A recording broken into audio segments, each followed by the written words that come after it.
اعوذ باللہ من الشیطان الرجیم بسم اللہ الرحمن الرحیم ان اللہ یأمرکم ان تؤدوا الامانات الی اہلہا واذا حکمتم بین الناس ان تحکموا بالعدل ان اللہ نعم ما یعظکم بہ صدق اللہ العظیم۔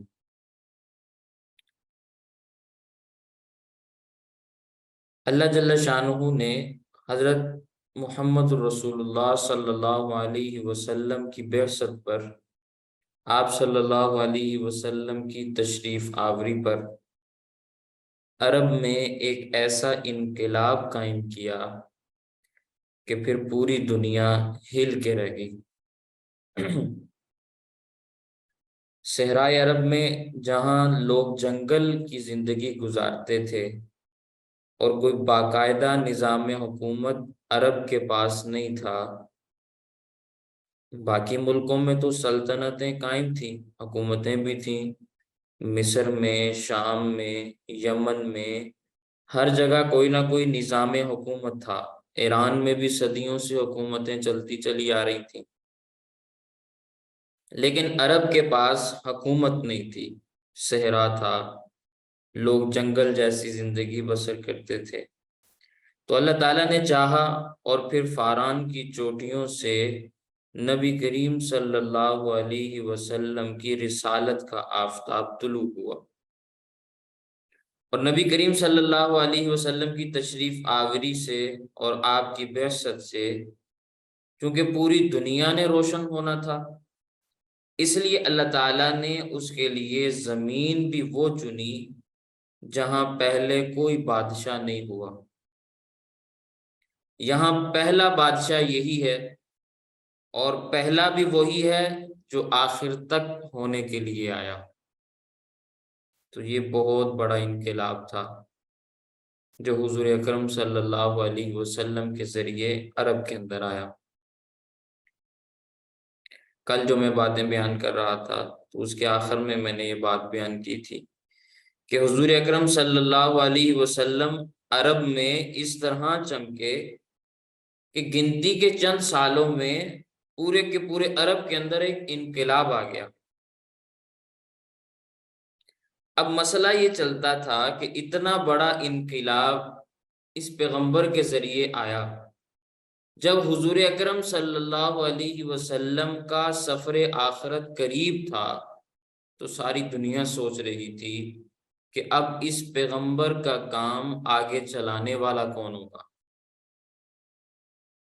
زمانے کا دستور ہے، قبائل میں ایک رسم چلتی چلی آ رہی تھی کہ باپ کے چھوڑے ہوئے کام کو بیٹے مکمل کیا کرتے تھے، اور عرب میں جو جنگیں ہوتی تھیں تو جنگیں لڑنے والے طویل جنگیں گزارنے کے بعد جب ان کی وفات ہوتی تو اپنے جنگی وارث بنا کے جایا کرتے تھے، اپنی اولاد کو اپنی جنگ کا وارث بناتے تھے۔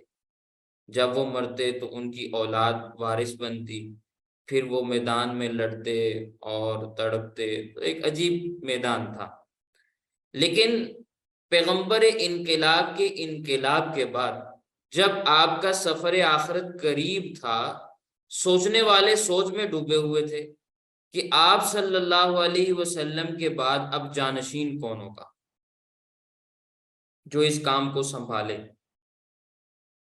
یہود اسی سوچ میں بہت خوش تھے کہ نبی کریم صلی اللہ علیہ وسلم کے مشن کو اور نبی کریم صلی اللہ علیہ وسلم کے کاز کو بیٹوں نے سنبھالنا تھا، تو اللہ کے نبی صلی اللہ علیہ وسلم کے بیٹے تو دنیا سے چلے گئے، لہٰذا اب ان کے مشن کو لے کر چلنے والا کوئی نہیں ہوگا۔ لیکن جس ذات نے حضور اکرم صلی اللہ علیہ وسلم کے ذریعے عرب کے اندر اتنا بڑا انقلاب برپا کیا تھا، ظاہر ہے وہ انقلاب ایسے ہی دم تھوڑی توڑنا تھا۔ مشیت الہیہ میں کیا کیا چیزیں طے تھیں وہ تو پھر آنے والے وقت نے ہی بتایا نا۔ تو پتہ چلا یہ نظام الہی تھا کہ اب پیغمبر کی جانشینی کیسے چلے گی۔ یہ اب اولاد میں نہیں چلنی، یہ آپ کی امت میں چلے گی، اور آپ کی امت اتنی بڑی ہوگی کہ قیامت تک کوئی اور امت نہیں بن سکے گی، نہ کوئی نیا پیغمبر آئے گا، نہ نئی امت بنے گی۔ نبی کریم صلی اللہ علیہ وسلم آخری نبی ہیں اور ان کی امت آخری امت ہے، یہ طے ہو چکا تھا۔ تو حضور اکرم صلی اللہ علیہ وسلم کی جو جانشینی ہے، کل میں نے یہ بات آپ کے سامنے تھوڑی سی بیان کی تھی، اس جانشینی کا نام ہے خلافت۔ اور خلافت کے بارے میں اب تک لوگوں کے ذہن میں یہی بات چلی آ رہی تھی کہ نبی کریم صلی اللہ علیہ وسلم کا جانشین کس اعتبار سے بنایا جائے گا، یا کون بنے گا، اس جانشینی والے منصب پر کون آئے گا۔ اور اس جانشینی کے عنوان پہ اب تک ایک طبقہ محرم کی مجالس میں بار بار یہی کہہ رہا تھا، اور لوگوں کی زبان پہ بھی یہی جملے آ رہے تھے کہ نبی کریم صلی اللہ علیہ وسلم کی جانشینی آپ کے گھر والوں کو ملنی چاہیے تھی، یعنی اہل بیت میں ملنی چاہیے تھی۔ انہوں نے اپنی تاریخ کی، اپنی فکر کی، اپنی سوچ کی اور اپنے بیانات کی بنیاد ہی اس پر رکھی کہ پیغمبر انقلاب جس نے اتنا بڑا انقلاب برپا کیا، اب ان کی جانشینی ان کے خاندان میں سے ہونی چاہیے۔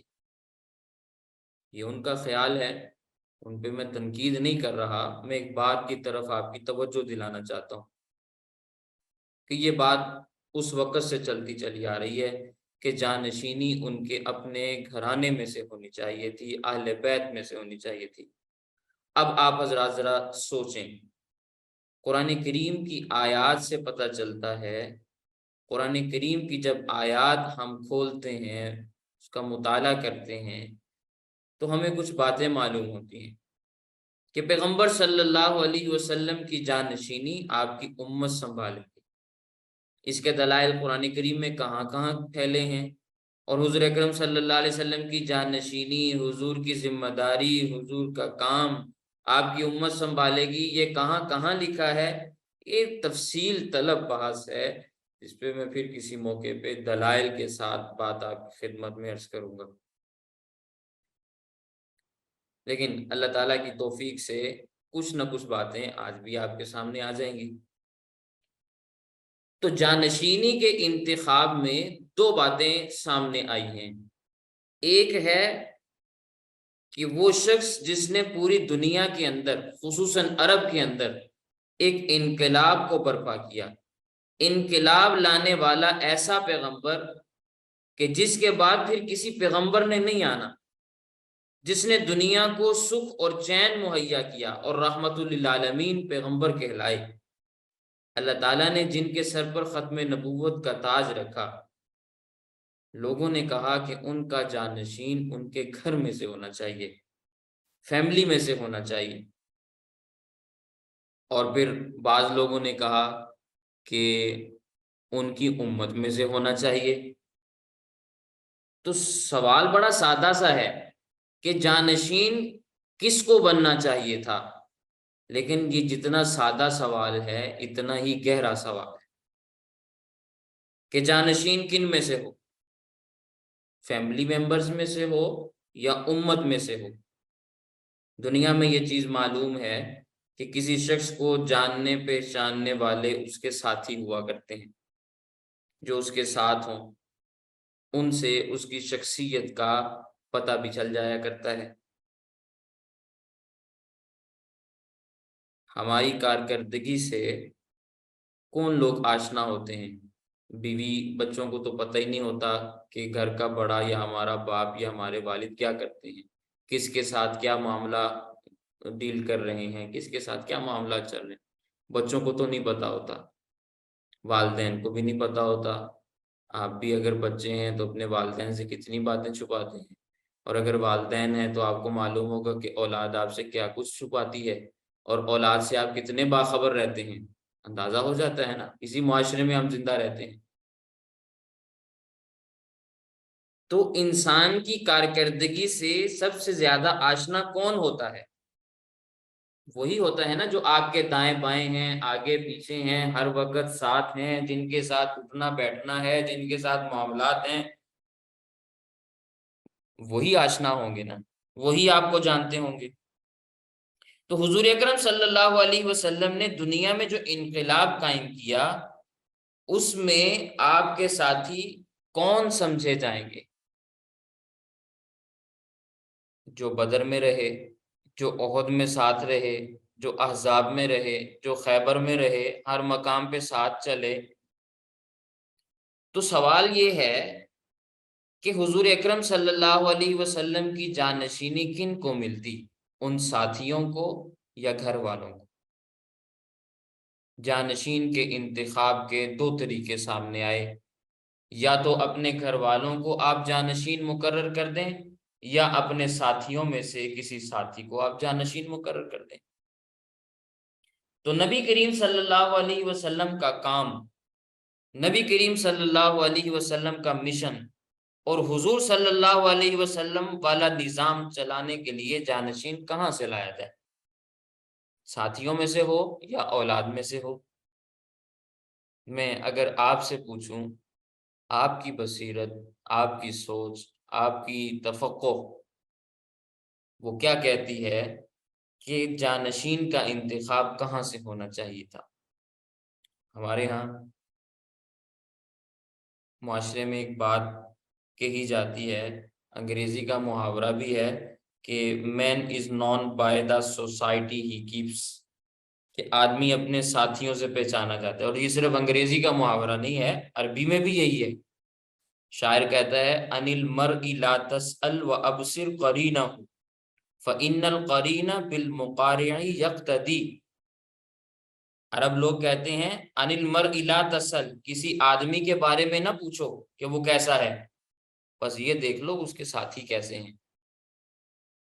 پچھلے زمانے میں بھی دستور تھا، ہمارے معاشرے میں بھی بہت ساری آج بھی چیزیں پائی جاتی ہیں، جنہوں نے لڑکی کے لیے کوئی رشتہ تلاش کرنا ہو نا، تو وہ مختلف جگہ سے معلوم کرنے کی کوشش کرتے ہیں کہ اس لڑکے کا اٹھنا بیٹھنا کن لوگوں کے ساتھ ہے، اس کے ساتھی کیسے ہیں۔ تو بیٹی کی شادی کرنی ہو تو لڑکے کو پہچاننے کے لیے لڑکے پر زیادہ محنت نہیں ہوتی، اس کے ساتھیوں کو دیکھا جاتا ہے۔ لیکن میں اصولی بات آپ کے سامنے عرض کر رہا ہوں کہ لڑکے کے بارے میں نہیں پوچھتے تھے، بلکہ اس کے دوست اور ساتھیوں سے پوچھتے تھے، ان کے بارے میں تحقیقات زیادہ ہوتی تھی کہ ان کا کن میں اٹھنا بیٹھنا ہے، پھر فیصلہ کرتے تھے۔ تو عرب شاعر کہتا ہے ان المرء لا تسأل، کسی انسان کے بارے میں جاننا ہو تو اس کے بارے میں نہ پوچھو، وہ ابصر قرینہ ہو، اس کے دوستوں کو دیکھو، فإن القرین بالمقارن یقتدی، ساتھی ساتھیوں کے ساتھ چلا کرتے ہیں۔ پرندے اپنے ہم جنس پرندوں میں اڑتے ہیں اور وہیں سے پہچانے جاتے ہیں۔ کبوتروں کی پرواز آپ نے دیکھنی ہو تو کبوتروں کا غول جا رہا ہوتا ہے، وہ اپنے ساتھیوں میں اڑتے ہیں۔ طوطے اپنے ساتھیوں میں اڑتے ہیں۔ تو دیہاتوں میں آج بھی یہ مناظر دیکھنے کو ملتے ہیں کہ شام کے وقت پرندوں کے غول جا رہے ہوتے ہیں۔ شہروں میں یہ چیزیں آج کل شاید نہ نظر آئیں، کوئی دیکھتا نہیں ہے نا۔ تو پرندے اپنے ساتھیوں کے ساتھ غول بنا کر، دائرہ بنا کر اڑتے ہیں، اپنے پیرائے میں گردش کرتے ہیں۔ جنگلوں میں جانور پھرتے ہیں تو اپنے پیرائے میں چلتے ہیں۔ انسان پہچانے جاتے ہیں تو اپنے دوستوں میں پہچانے جاتے ہیں۔ اور پیغمبر صلی اللہ علیہ وسلم، حضرت محمد مصطفیٰ صلی اللہ علیہ وسلم جب پہچانے جائیں گے تو اپنے صحابہ سے پہچانے جائیں گے۔ جس پیغمبر نے انقلاب ساری دنیا میں کھڑا کیا، اب سوال یہ پیدا ہوتا ہے اس کا جانشین کون ہو؟ وہ ان میں سے ہو جن لوگوں میں اس نے زندگی گزاری، جن لوگوں میں وہ رہے اٹھے بیٹھے۔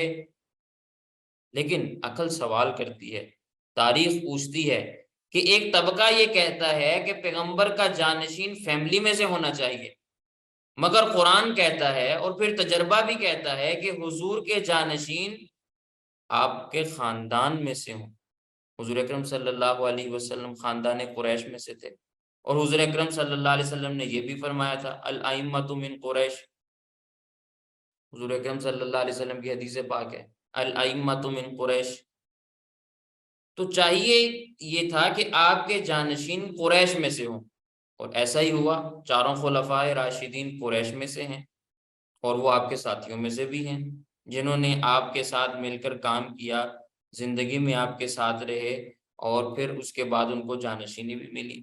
تو سوال یہ کیا گیا کہ ساتھیوں میں سے جانشین ہونا چاہیے یا فیملی میں سے، یعنی جانشین کا انتخاب کس بنیاد پہ ہونا چاہیے؟ دوستی کی بنیاد پہ یا بلڈ ریلیشنز کی بنیاد پہ، خونی رشتے کی بنیاد پہ، خاندانی رشتے کی بنیاد پہ؟ کس بنیاد پہ جانشین کا انتخاب ہونا چاہیے؟ آپ بھی سوچیں، آپ کے ذہن بھی چلتے ہوں گے، کہیں نہ کہیں آپ کے ذہن میں بھی کوئی بات آتی ہوگی کہ کس بنیاد پہ جانشین کا انتخاب ہونا چاہیے۔ حضور اکرم صلی اللہ علیہ وسلم کے ساتھیوں میں جہاں اور بڑے بڑے صحابہ تھے، وہاں حضرت بلال حبشی بھی تھے رضی اللہ تعالیٰ عنہ، جو عرب کے تھے ہی نہیں۔ حضرت صہیب رومی بھی تھے جو عرب کے ہیں ہی نہیں۔ حضرت سلمان فارسی بھی تھے جو عرب کے نہیں تھے۔ تو ساتھی ہونا بھی بسا اوقات کافی نہیں ہوتا نا، ساتھی ہونا بھی بسا اوقات کافی نہیں ہوتا۔ جب سوال کیا گیا کہ پیغمبر کی خلافت کا جانشین کہاں سے ہونا چاہیے، فیملی میں سے یا دوستوں میں سے، ہم نے کہا کہ ہمیں اس کا جواب آتا ہی نہیں، ہمیں جواب نہیں آتا، لیکن اللہ کے قرآن کو جواب آتا ہے۔ اللہ تعالیٰ نے قرآن کریم میں اس کا جواب ارشاد فرمایا ہے۔ ایسا کرتے ہیں، آپ ہم سے پوچھنے کی بجائے اللہ کے قرآن سے فیصلہ کروا لیں، اللہ کے قرآن سے اس کا جواب لے لیں۔ قرآن کیا کہتا ہے؟ بجائے اس کے کہ ہم قیاس کریں، بجائے اس کے کہ ہم عقل کے گھوڑے دوڑائیں اور خیالات کی پرواز سے ہم بہت اونچا اڑنے کی کوشش کریں، ممکن ہے کہ میرے خیال سے کوئی شخص مطمئن نہ ہو، کیونکہ ہر شخص کے خیالات سے سب لوگ متفق نہیں ہوتے، لیکن قرآن کریم پہ تو کسی کا اختلاف نہیں ہے نا۔ قرآن کریم سے کیوں نہ پوچھ لیں؟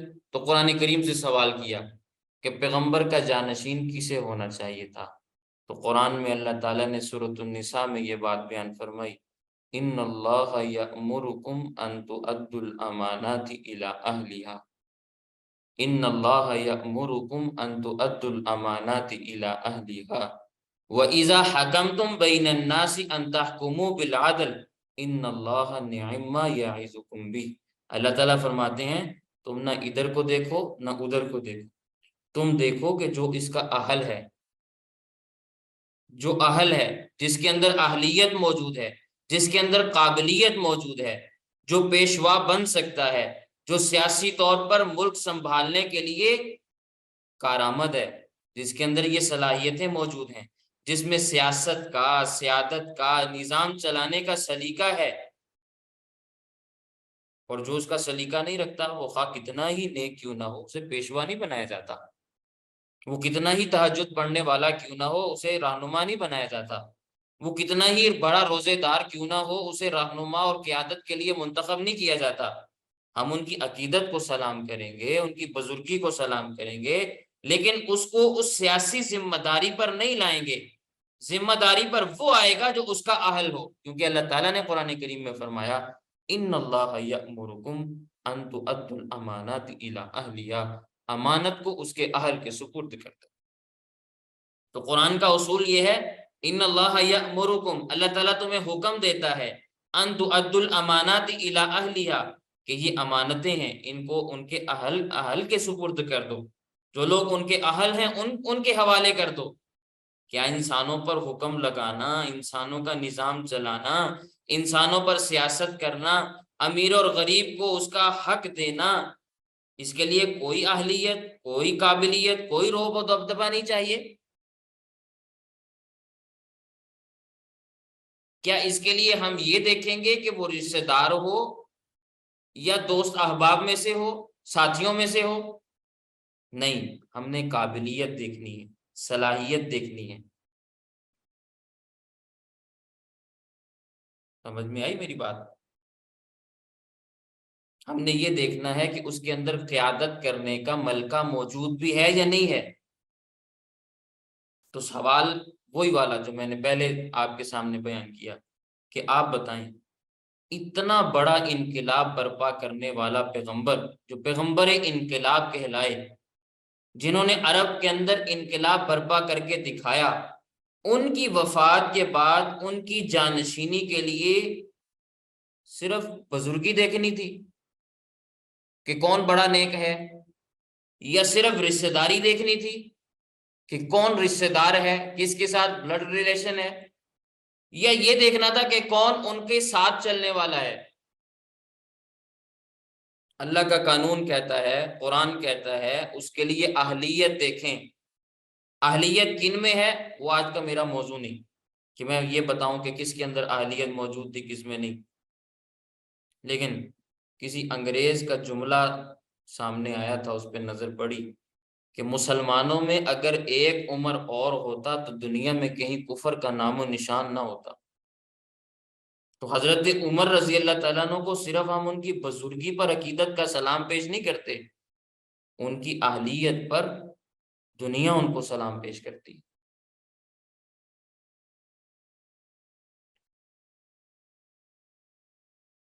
تو میں آپ سے یہ عرض کر رہا ہوں کہ اگر کوئی پوچھے کہ اتنے عظیم پیغمبر جو خاتم النبیین پیغمبر ہیں، جن کو ساری دنیا کے لیے راہبر اور رہنما بنا کے بھیجا گیا، مشرق اور مغرب، شمال و جنوب، جن کے تحت اللہ تعالیٰ نے فرما دیے، ان کی جانشینی کے لیے رشتہ داری دیکھنی چاہیے تھی، یا ہم نشینی دیکھنی چاہیے تھی، یا اہلیت دیکھنی چاہیے تھی؟ کیا چیز دیکھنی چاہیے تھی؟ جواب میں نہیں دے رہا، اللہ کا قرآن کہتا ہے کہ اہلیت دیکھو۔ اب ذرا غور کریں، ہمارے نبی پاک صلی اللہ علیہ وسلم اللہ تعالیٰ کے محبوب بھی ہیں، امت کے پیشوا بھی ہیں، امت کے رہنما بھی ہیں، اپنی امت کے امام بھی ہیں، اور انبیاء کے امام بھی ہیں۔ حضور اکرم صلی اللہ علیہ وسلم کی یہ شان ہے جس کو سب تسلیم کرتے ہیں۔ حضور اکرم صلی اللہ علیہ وسلم کی اپنی نظر کیا فیصلہ کرتی ہے؟ حضور اکرم صلی اللہ علیہ وسلم کے پاس حضرت علی المرتضیٰ رضی اللہ تعالیٰ عنہ موجود ہیں، آپ کے کزن ہیں، حضرت ابو طالب کے بیٹے ہیں نا، چچا کے بیٹے ہیں، تو کزن ہیں، ان کے داماد بھی ہیں، حضرت فاطمہ رضی اللہ تعالیٰ عنہ کے ساتھ نکاح ہوا، موجود ہیں، اور دیگر بڑے بڑے صحابہ کرام بھی موجود ہیں، بنو امیہ میں سے حضرت عثمان غنی ہیں، سارے صحابہ موجود ہیں۔ لیکن سب صحابہ کی موجودگی کے باوجود نبوت کی نظر پڑی کس پر؟ حضرت عمر رضی اللہ تعالیٰ پر۔ وہ اس وقت دائرہ کفر میں ہے۔ اللہ تعالیٰ سے دعا کی، یا اللہ اسلام کو عزت دے اس عمر کے ساتھ۔ اب سوال یہ پیدا ہوتا ہے کہ کیا پیغمبر کے پاس کسی چیز کی کمی تھی؟ کیا حضرت طلحہ اور زبیر موجود نہیں تھے؟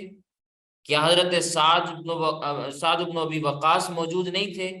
کیا حضرت عبد الرحمن بن عوف رضی اللہ تعالیٰ عنہ موجود نہیں تھے؟ کیا حضرت علی المرتضیٰ رضی اللہ تعالیٰ عنہ موجود نہیں تھے؟ سارے تھے، لیکن نبوت کی نگاہ کہاں جا رہی ہے؟ یا اللہ عمر بن ہشام یا عمر بن خطاب، ان دونوں میں سے ایک دے دے۔ اب اللہ تعالیٰ کی حکمت یہ تھی کہ حضور کی زبان پر یہی آیا کہ دونوں میں سے ایک دے دے، وگرنہ اگر حضور کی زبان پہ یہ آ جاتا کہ دونوں ہی دے دے، اللہ تعالیٰ دونوں ہی دے دیتے، لیکن آپ نے کہا ان دونوں میں سے ایک دے دے، اللہ تعالیٰ نے ایک عطا فرما دیا، حضرت عمر بن خطاب رضی اللہ تعالیٰ عنہ۔ اب مجھے ذرا بتائیں کہ صرف اگر بزرگی دیکھنی ہو تو حضرت بلال رضی اللہ تعالیٰ عنہ میں کوئی بزرگی کم تھی؟ سوچیں ذرا، حضرت بلال رضی اللہ تعالیٰ عنہ جو اتنی قربانیوں کے بعد مسلمانوں میں آئے، جو کعبے پر چڑھ کر اور پھر مسجد میں بلندی کے مقام کے اوپر چڑھ کر اذان دیتے، کعبے کے اوپر چڑھ کے اذان دینا کوئی چھوٹی بزرگی نہیں ہے، کوئی چھوٹی بات نہیں ہے۔ اللہ کے نام کو بلند کرنا اس زمانے میں، جس زمانے میں کوئی خدا کا نام لینے والا نہ ہو، پیغمبر سامنے موجود ہوں، ایسے بندے کی بزرگی میں کوئی شک و شبہ ہو سکتا ہے؟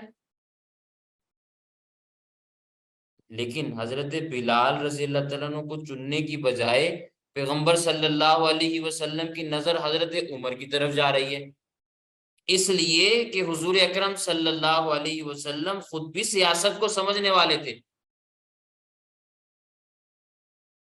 اور ملکی تقاضوں کو سمجھتے تھے، رعایا کے حقوق کو بھی جانتے تھے۔ نظر پڑی تو کہاں پڑی؟ یا اللہ ایک ایسا دے دے جو اس سارے نظام کو چلائے۔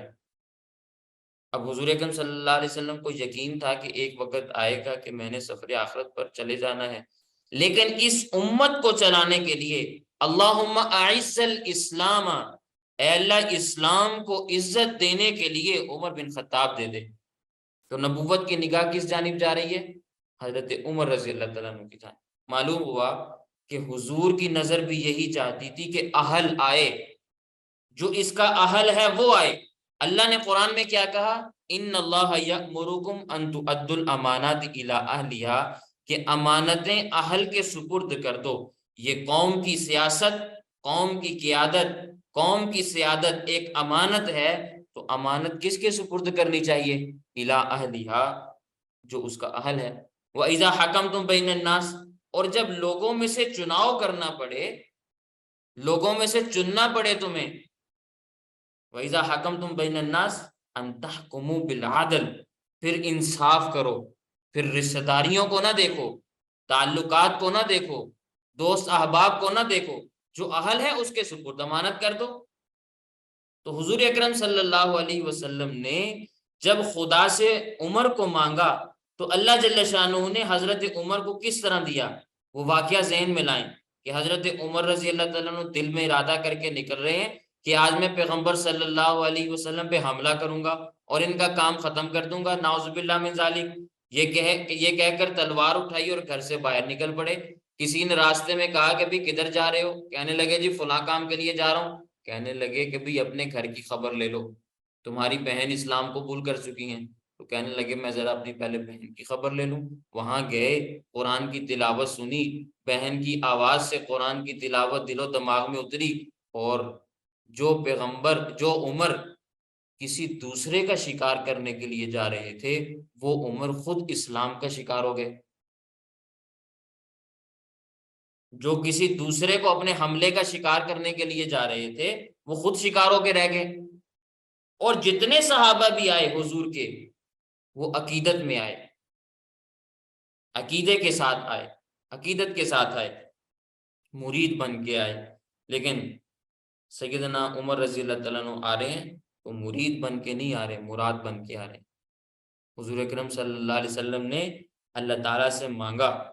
اب حضور اکرم صلی اللہ علیہ وسلم کی اپنی بصیرت کیا کہتی ہے کہ خلافت اہل کے پاس جانی چاہیے، نہ کہ خونی رشتہ داروں یا دوست احباب کے پاس۔ حضور اکرم صلی اللہ علیہ وسلم کی نظر یہی تھی کہ جو بھی خلافت کا اہل ہے، جانشینی کا اہل ہے، اس کے پاس جانی چاہیے۔ قرآن کریم کا یہی حکم تھا، نبی کریم صلی اللہ علیہ وسلم اسی کی جانب چل رہے تھے۔ اب میں ایک بات عرض کرتا ہوں، سوسائٹی میں آج ہمارے ہاں بھی یہ چیز چلتی ہے، عربوں میں بھی یہ چیز موجود تھی۔ عام دستور ہے کہ کچھ لوگ جو بڑے نمایاں ہوتے ہیں، جن کو ہم کہتے ہیں چودھری صاحب، چودھری قسم کے لوگ، نمبردار قسم کے لوگ، بلند مقام و مرتبے والے لوگ معاشرے کے اعتبار سے، تو ہر سوسائٹی میں وہ ہوتے ہیں۔ ہماری سوسائٹی میں بھی موجود ہیں، عرب میں بھی ایسے لوگ تھے۔ تو حضور اکرم صلی اللہ علیہ وسلم عرب میں پیدا ہوئے، تو عرب میں کون لوگ تھے جن کی سیادت، جن کی چودراہٹ، جن کی نمبرداری، جن کا بڑا ہونا، جن کا روب و دبدبا سب تسلیم کرتے تھے، اور جن کے آگے انسانی قلوب پیچھے پیچھے چلتے تھے، جھک جھک کے چلتے تھے؟ وہ کون لوگ تھے؟ آپ نے بھی اسلامی تاریخ پڑھی ہوگی، علماء سے سنی بھی ہوگی، بارہ مطالعہ بھی کیا ہوگا۔ تو سوال یہ پیدا ہوتا ہے کہ عرب کے معاشرے میں، مکہ اور مدینہ میں، وہ کون لوگ تھے جن کا سوسائٹی کے اوپر ایک وقار قائم تھا، دنیا ان کی عزت کرتی تھی؟ تو آپ اس کا کیا جواب دیں گے؟ غور کرنے والی بات ہے، میں جواب نہیں مانگ رہا، امتحان مقصود نہیں ہے، توجہ دلانا مقصود ہے۔ اس کے ضمن میں نے وہ نقشہ کھینچا ہے کہ عرب میں کچھ لوگ تھے جن کا عام سوسائٹی کے اوپر ایک وقار قائم تھا، رعب تھا، لوگ ان سے دبتے تھے۔ عرب کی جو سب سے بڑی خصوصیت ہے نا، وہ یہ ہے کہ اس میں ابراہیم علیہ السلام کا بنایا ہوا کعبہ ہے۔ عرب کی جو سب سے بڑی خصوصیت ہے، یہ ذہن میں رکھیں بات، حضرت ابراہیم علیہ السلام کا بنایا ہوا کعبہ وہ عرب کے اندر ہے۔ اور ساری چیزیں ہوں گی وہاں پہ، کھجوروں کے باغات بھی ہوں گے، چشمے بھی ہوں گے، میں ان کی تفصیل بیان نہیں کرتا، لیکن پورے عرب میں جو سب سے نمایاں چیز تھی وہ کعبہ تھا، جسے حضرت ابراہیم علیہ السلام نے بنایا تھا۔ اور پھر سارے پیغمبر جو حضرت ابراہیم علیہ السلام کے بعد آئے وہ انہی کی اولاد میں سے آئے، اس میں کسی کا اختلاف نہیں ہے، کسی کو اختلاف نہیں ہے کہ کوئی پیغمبر ان کی اولاد کے علاوہ بھی ہے سوائے قادیانیوں کے، کسی کو اختلاف نہیں ہے سوائے قادیانیوں۔ قادیانی کہتے ہیں کہ بس وہ مغل تھا، مغلوں میں سے نبی آ گیا، تو باقی جتنے بھی برحق انبیاء آئے وہ حضرت ابراہیم علیہ السلام کی اولاد میں سے تھے۔ میں پھر کسی موقع پہ اس بات کو بیان کروں گا کہ قادیانیوں نے اس موضوع پہ غلطی کیا کی اور وہ کون سی بات سمجھنے سے قاصر رہے اور ان کو کیا بات سمجھ میں نہیں آئی۔ خیر، حضرت ابراہیم علیہ السلام کے بعد جتنے بھی پیغمبر آئے وہ ان کی اولاد میں سے، اور جو ان کی اولاد میں سے نہیں اور وہ کہیں کہ میں پیغمبر ہوں، تو ہم کہتے ہیں کہ بھئی نہیں، تم پیغمبر نہیں ہو، اس لیے کہ تم ابراہیم کی اولاد میں سے نہیں ہو، کیونکہ حضور صلی اللہ علیہ وسلم کے خاتم النبیین ہونے کا نظریہ ہم رکھتے ہیں، اس کے بعد ہم کسی کو نبی نہیں مانتے۔ تو خیر، میں جواب یہ دیتا ہوں کہ عرب میں سب سے زیادہ عزت والی جگہ کعبہ ہے، اور کعبے کے جو متولی ہیں وہ یہ خاندان تھا جس کو ہم خاندان قریش کہتے ہیں۔ قرآن کریم میں اللہ تعالیٰ نے کسی قوم کے طور پر کسی کا ذکر نہیں کیا سوائے قریش کے۔ قرآن کریم میں اللہ تعالیٰ نے سورت نازل فرمائی، سورت القریش، لإیلاف قریش ایلافہم رحلۃ الشتاء والصیف فلیعبدوا رب ھذا البیت الذی اطعمہم من جوع وآمنہم من خوف۔ قرآن کریم میں قوم قریش کا تذکرہ موجود ہے۔ تو یہ قریش کی عزت کیوں ہے؟ اس لیے کہ یہ کعبہ کے متولی تھے، اور عرب کے لوگ جہاں ڈاکو بھی تھے، چور بھی تھے، اور مختلف قسم کے جرائم کے اندر مبتلا بھی تھے، لیکن وہ خاندان قریش کی تعظیم کیا کرتے تھے۔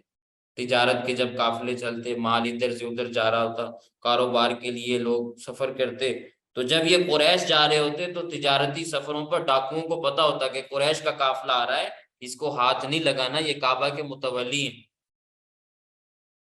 جس کعبے کی نسبت سے ان کو اتنی عزت ملی کہ ان کے چلنے والے تجارتی قافلوں پر کوئی حملہ نہ کرتا۔ یمن میں یمن کی طرف جاتے سردیوں میں، اور شام کی طرف جاتے تھے گرمیوں میں، دو سفر ہوتے تھے ان کے، جس کو اللہ تعالیٰ نے اس صورت میں بیان فرمایا، ایلافہم رحلۃ الشتاء والصیف، سفروں گرمیوں اور سردیوں میں تمہارے جو تجارتی سفر ہوتے ہیں، ایک سفر ان کا موسم سرما میں ہوتا ہے، ایک موسم گرما میں ہوتا۔ تو خیر، جب یہ تجارتی قافلے جا رہے ہیں تو ڈاکو بھی راستہ چھوڑ دیتے ہیں کہ ان کو کچھ نہیں کہنا، کعبہ کے متولی آ رہے ہیں۔ تو ان کا رعب، کعبہ کے متولیوں کا رعب، قریش کا رعب مسلم ہے، پورے عرب کے اوپر چھایا ہوا ہے، اور حضور اکرم صلی اللہ علیہ وسلم کی پیدائش سے پہلے کا یہ رعب قائم ہے۔ ایسا نہیں ہے کہ حضور کی پیدائش کی وجہ سے یہ رعب آیا ہو، یہ پہلے سے قائم ہے۔ اللہ تعالیٰ قرآن کریم میں فرماتے ہیں، لإیلاف قریش ایلافہم رحلۃ الشتاء والصیف۔ اب جب ان قریش کو خدا نے اتنی عزت دی، اتنی عزت دی کہ ڈاکو بھی ان پر ڈاکہ نہیں ڈال سکتے، جب کعبہ کو بسانے والا آخری نبی آیا تو چاہیے تو یہ تھا کہ یہ سارے کے سارے ان کے خادم بن جاتے، جس کو اللہ نے یہاں بیان کیا، فَلْيَعْبُدُوا رَبَّ هَذَا الْبَيْتِ، جو رب ہے بیت اللہ کا، تم اس کے تابع ہو جاتے، شرک نہ کرتے، لیکن انہی میں سے ابو لہب اٹھا، انہی میں سے ابو جہل اٹھا۔ تو توجہ فرمائیں، جب اللہ تعالیٰ نے قریش کو یہ مقام دیا کہ وہ کعبہ کے متولی ہیں، اس لیے دنیا ان کی عزت کرتی ہے، تو اللہ نے یہ چاہا کہ اپنا آخری پیغمبر انہی میں سے بھیج دے۔ کیوں؟ اس لیے کہ اس پیغمبر کو صرف یہ نہیں کہ دنیا کو صرف قرآن دینا تھا، صرف سچائی دینی تھی، صرف نماز دینی، بلکہ اس کے ساتھ ساتھ حکمرانی بھی دینی تھی، طرز حکمرانی بھی دینی تھی۔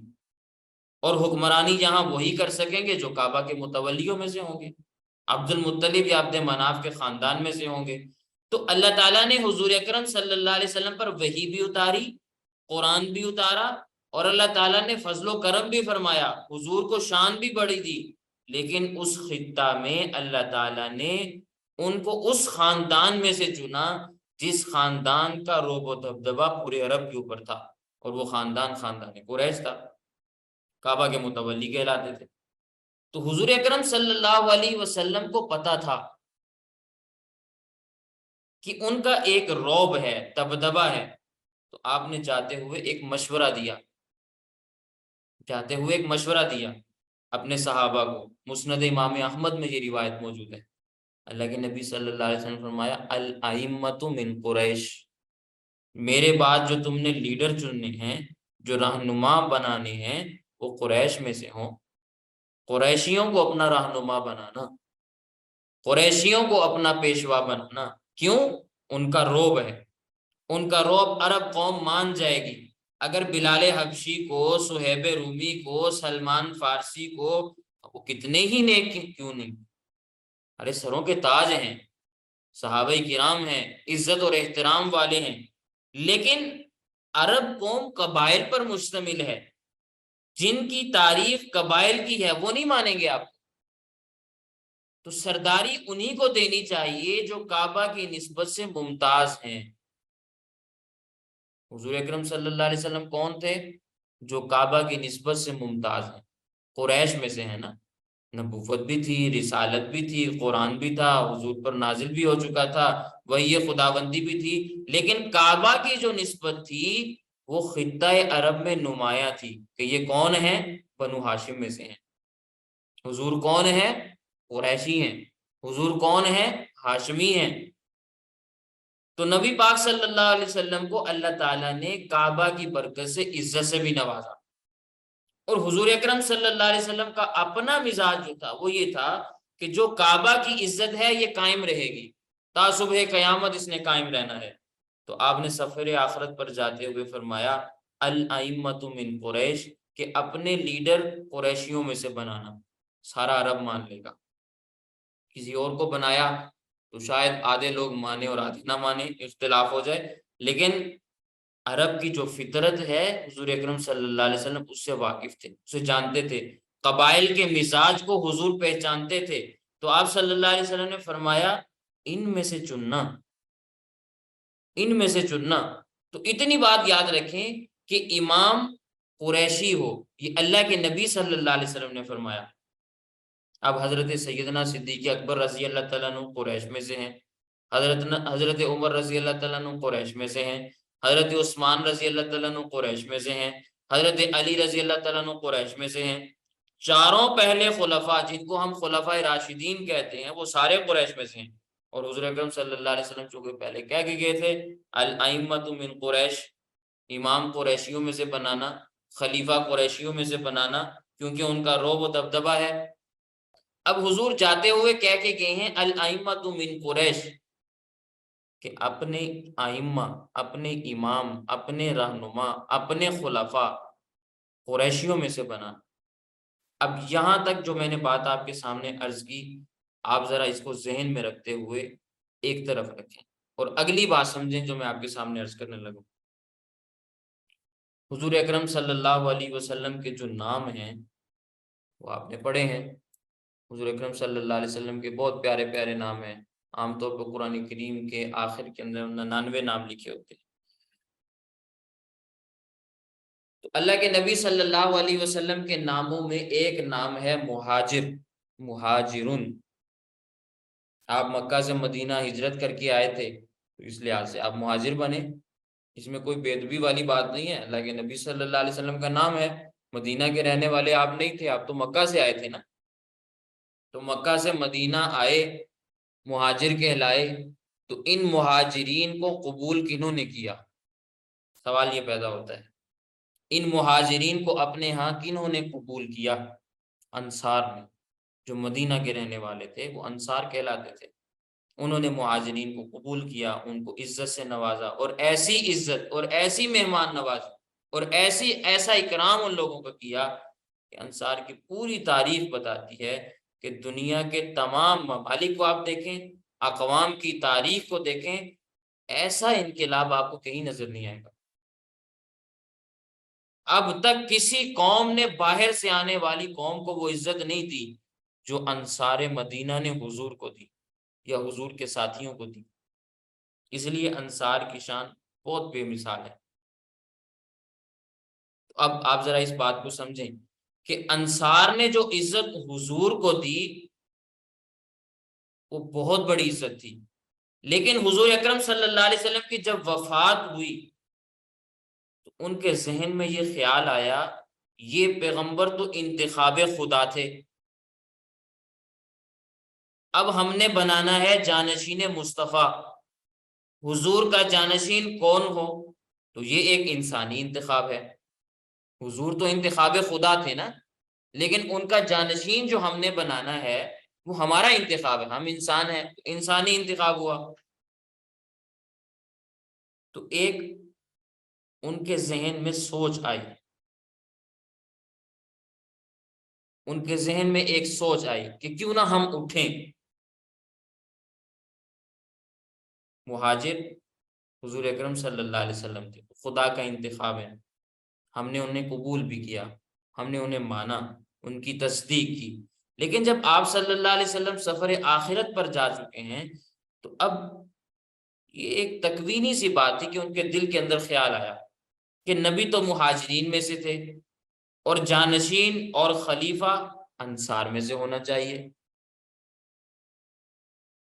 نبی تو مہاجرین میں سے ہو گئے، ہم نے قبول کر لیا، لیکن اب اس نبی کا جانشین، چونکہ ہم نے قبول کیا تھا نا مہاجروں کو، تو اب ان کا جانشین انصار میں سے ہونا چاہیے۔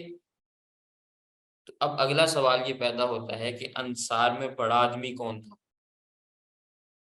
بڑا آدمی ہم میں کون ہے انصار میں جس کو اوس بھی مانے خزرج بھی مانے، دونوں تسلیم کریں؟ وہ تھے حضرت سعد بن عبادہ رضی اللہ تعالیٰ عنہ، ان کے بڑے تھے۔ تو انہوں نے ایک میٹنگ بلائی حضور اکرم صلی اللہ علیہ وسلم کی وفات کے بعد، ابھی حضور اکرم صلی اللہ علیہ وسلم کو دفن نہیں کیا گیا، میٹنگ بلائی۔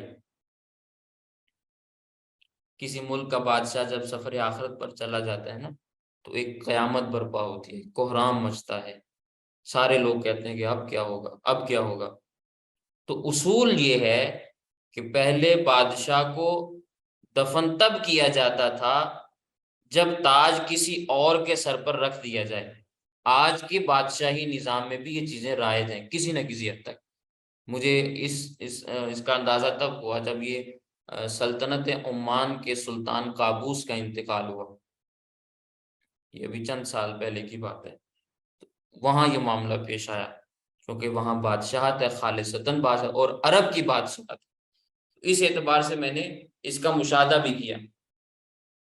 تو پہلے زمانے میں بھی ایسا ہوا کرتا تھا کہ جب سلطنت کا بڑا بادشاہ حکمران دنیا سے چلا جائے تو پہلے والے بادشاہ کو دفن تب کیا جاتا تھا جب اگلے بادشاہ کا انتخاب ہو جاتا تھا، تاج دوسرے بادشاہ کے سر پر رکھنے کے بعد پہلے بادشاہ کو دفن کیا جاتا،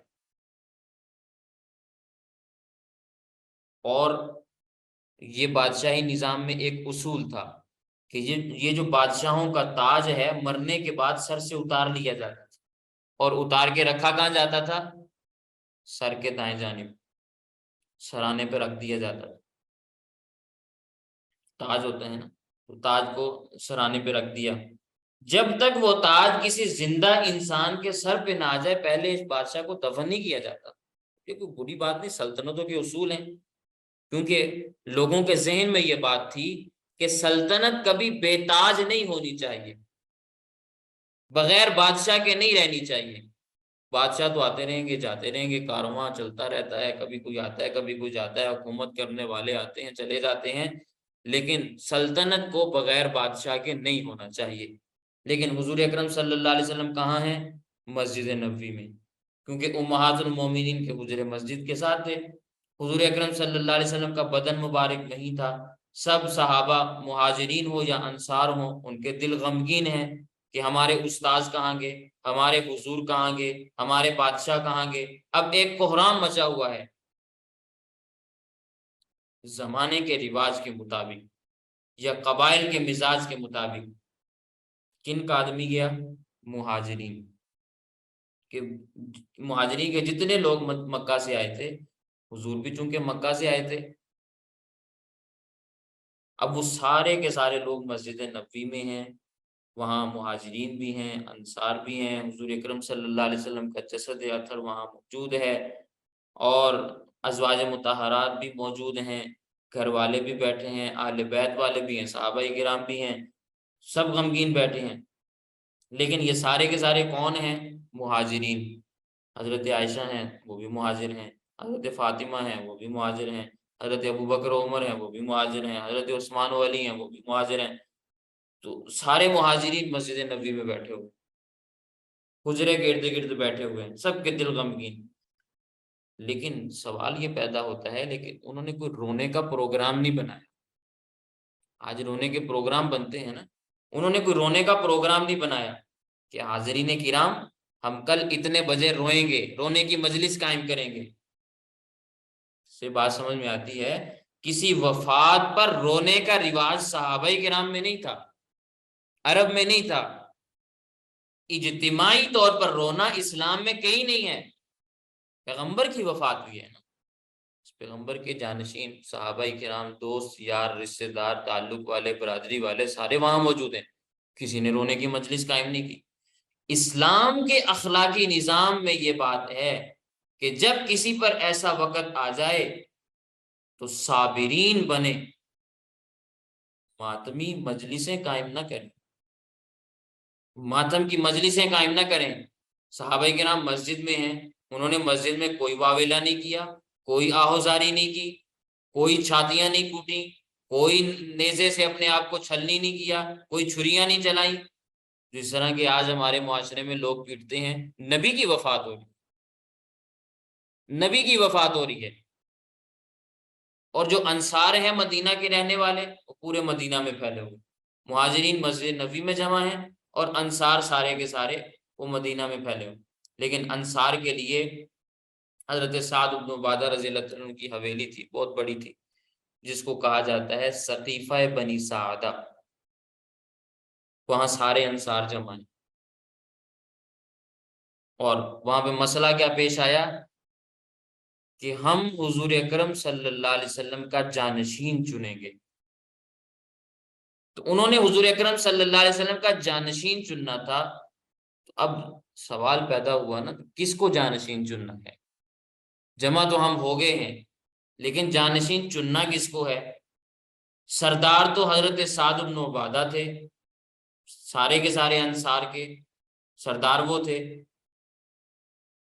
میٹنگ بھی انہوں نے بلائی تھی، اور انصار سینکڑوں کی تعداد میں جمع بھی ان کے کہنے پہ تھے۔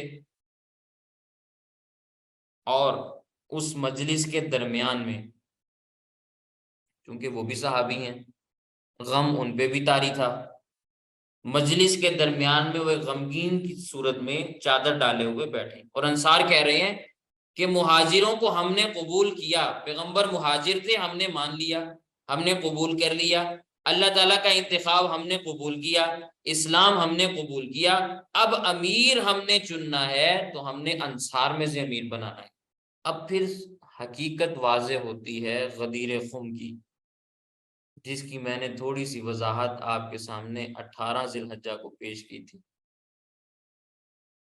اس کی حقیقت واضح ہو گئی کہ غدیر خم کے موقع پہ حضرت علی المرتضی رضی اللہ تعالیٰ عنہ ہرگز خلیفہ منتخب نہیں کیے گئے، اگر ایسا ہوتا تو انصار کبھی بھی سقیفہ بنی سعدہ میں خلیفہ کے انتخاب پر اجتماع جمع نہ کرتے۔ میری بات سمجھ میں آئی آپ کو؟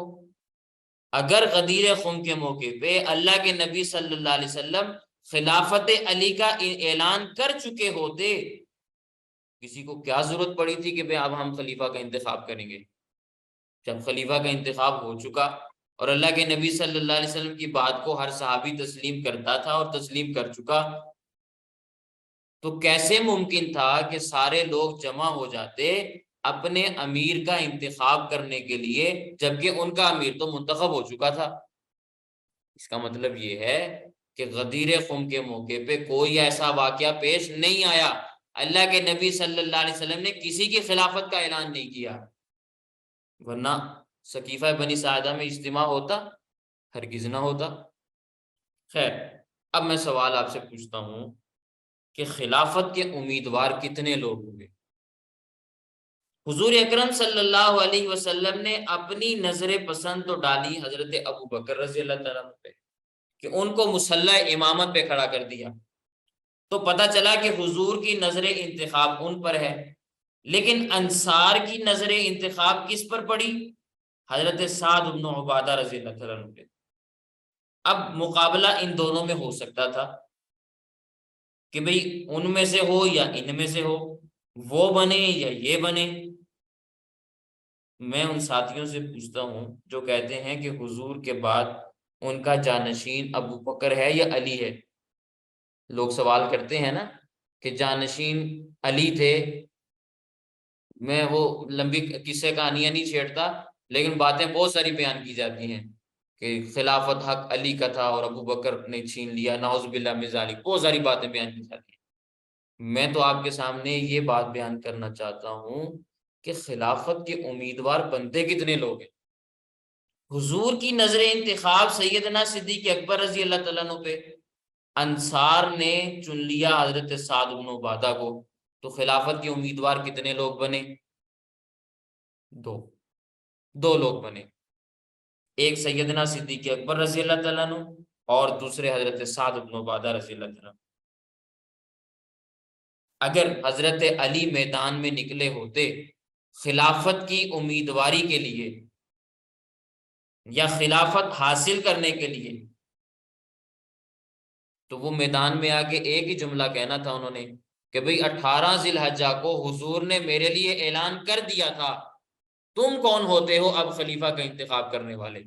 یہی ایک جملہ کہنا تھا نا کہ بھئی میرے نام خلافت لگ چکی، اب تمہیں کس نے حق دیا ہے کہ خلافت کے لیے امیر کا انتخاب کرنے کے لیے تم سب لوگ جمع ہو؟ اتنی ہی بات کہنی تھی۔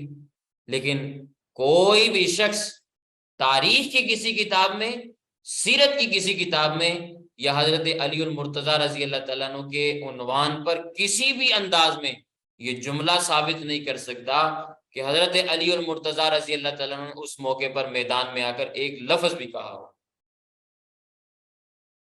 اس کا مطلب یہ ہے کہ حضرت علی المرتضیٰ رضی اللہ تعالیٰ عنہ کے ذہن میں بھی یہ بات نہیں تھی کہ بھی میرے نام خلافت لگ چکی ہے، یا خلافت کے لیے اجتماع ہو رہا ہے، میں بھی اپنا نام پیش کروں، میں بھی اہل ہوں، میں بھی جانشین بن سکتا ہوں۔